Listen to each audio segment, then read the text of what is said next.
क्या आपने कभी सोचा है, आपने साल भर मेहनत से कमाया और अब टैक्स भरने का समय आ गया है, लेकिन एक छोटी सी गलती आपको हजारों का नुकसान करवा सकती है या फिर टैक्स डिपार्टमेंट का ध्यान खींच सकती है। डरावना है ना? आज हम उन 5 आम टैक्स मिस्टेक्स के बारे में बात करेंगे जिनसे दूर रहना ज़रूरी है। हर पॉइंट पर साथ रहिएगा, क्योंकि ये सिंपल टिप्स आपको बड़े वित्तीय झंझटों से बचा सकते हैं, चाहे आप अपने करियर की शुरुआत कर रहे हों या संपत्ति बना रहे हों।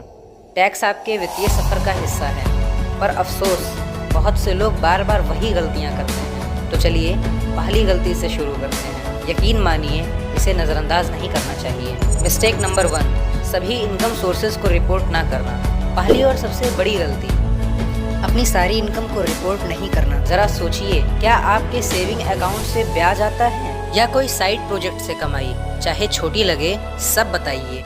इनकम ना बताने से पहले तो कोई फर्क नहीं लगता, लेकिन इससे बड़ी स्क्रूटनी हो सकती है। आपने कभी देखा है कि आपकी मम्मी आपके बैंक अकाउंट में पैसे देखकर पूछने लगती हैं? अब सोचिए, टैक्स डिपार्टमेंट ऐसा पूछे तो डरावना है ना? और ये सिर्फ पेनाल्टी की बात नहीं है। अगर आप सभी इनकम को शामिल नहीं करते तो फाइनेंशियल ट्रांसपेरेंसी का मौका भी खो देते हैं। तो इसे सरल रखें, हर सोर्स को बताएं, चाहे छोटा हो या बड़ा। अब ये गलती तो आपने सीख ली, पर क्या हो अगर बैंक अकाउंट की एक छोटी सी गलती आपके रिफंड में देरी कर दे? इसी से जुड़ी है हमारी दूसरी गलती, मिस्टेक नंबर 2, गलत पर्सनल डिटेल्स। ये सुनने में छोटा लगता है, पर इससे बड़ा झंझट हो सकता है। अगर आपने अपने एड्रेस या बैंक अकाउंट की जानकारी को वेरीफाई नहीं किया तो इससे आपका रिफंड रुक सकता है।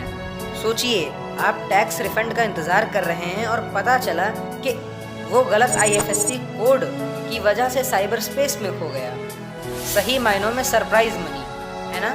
हर डिटेल को वेरीफाई करें, हर नंबर, हर लेटर। ये कुछ मिनट का काम है, पर फर्क बना सकता है। ठीक है, अब आप डिटेल्स वेरीफाई कर रहे हैं, पर एक ट्विस्ट है, टैक्स फ्री इनकम भी रिपोर्ट करना ज़रूरी है। आइए तीसरी गलती पर नज़र डालते हैं। मिस्टेक नंबर 3, एग्जेम्प्ट इनकम को ना बताना। अक्सर लोग सोचते हैं कि टैक्स फ्री इनकम को रिपोर्ट करने की कोई ज़रूरत नहीं है, लेकिन यहाँ ट्विस्ट, इसकी भी रिपोर्टिंग ज़रूरी है। इसमें लॉन्ग टर्म गेन्स, स्टॉक्स या डिविडेंड्स शामिल है। इसे ना बताने से भविष्य में पेनाल्टी का सामना करना पड़ सकता है, क्योंकि सही रिपोर्ट ना करने पर पेनाल्टी लग सकती है और शायद ऑडिट भी हो सकता है।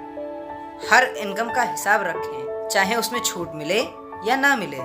इससे आपकी टैक्स प्लानिंग मजबूत और पारदर्शी बनी रहेगी। मज़ा आया ना? अब आपके इनकम सोर्स साफ हैं, लेकिन जब आप स्टॉक्स या प्रॉपर्टी बेचते हैं तो क्या होता है? चौथी गलती कई निवेशकों को चौंका देती है।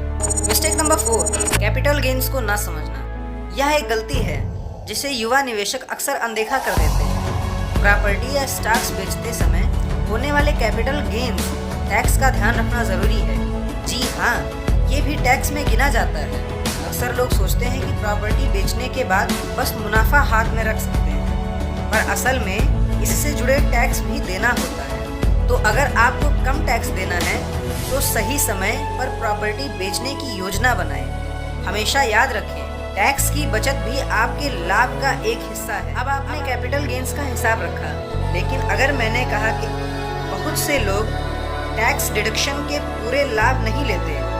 चलिए आखिरी गलती पर आते हैं। मिस्टेक नंबर 5, टैक्स डिडक्शन को सही से ना समझना। आखिरी गलती, टैक्स डिडक्शन को सही से समझना और उसका लाभ ना उठाना। अक्सर लोग सेक्शन 80C के तहत मिलने वाली छूट जैसे PPF या टैक्स सेविंग्स FD को नज़रअंदाज कर देते हैं। अब आप सोच रहे होंगे कि ये इतनी बड़ी गलती कैसे हो सकती है? अक्सर ये छोटी छोटी डिडक्शंस ही तो बड़े फ़ायदे लाती हैं।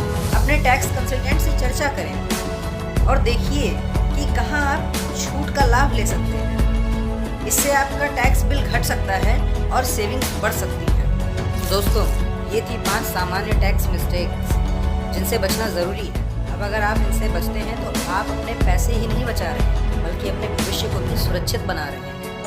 और अगर आपको जानना है कि सेविंग्स को कैसे बढ़ा सकते हैं, देखिए हमारा अगला वीडियो, पावर ऑफ कंपाउंडिंग के बारे में, जहां हम आपको बताएंगे कि कैसे समय के साथ छोटी बचतें बड़ा फ़र्क ला सकती हैं और अगर आप जानना चाहते हैं कि हम हर महीने $500 से अधिक बिना किसी सेक्रीफाइस के कैसे बचा सकते हैं, तो वीडियो की लिंक मैंने डिस्क्रिप्शन में दे रखी है, आप वहां से देख सकते हैं।